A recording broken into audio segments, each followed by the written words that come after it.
are a number of different fasts depending upon what you accomplish. There's a fast of water only, the fast of no food, no water. There's all kinds of fasts depending upon what you want to do. There's even a fast called kindness dibor of no speaking. You can't say a word all day long. The fast that I'm going to recommend, which is the best fast for today, is a speaking fast.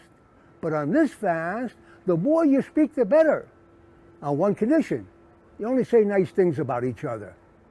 The exile that we're experiencing now, that's about to come to an end, the temple was destroyed here 2,000 years ago, it'll come back here very soon, was caused by Jews hating Jews without reason. The main tool of Jews hating Jews without reason is evil gossip. The way to reverse the damage of evil gossip is with good gossip. So from now on, you can talk all you want, but you can only say nice things about each other. See what happens. See how you feel, and see how the people around you feel. We'll bring the temple quicker. Hey, you look great today. Look at you. Wow.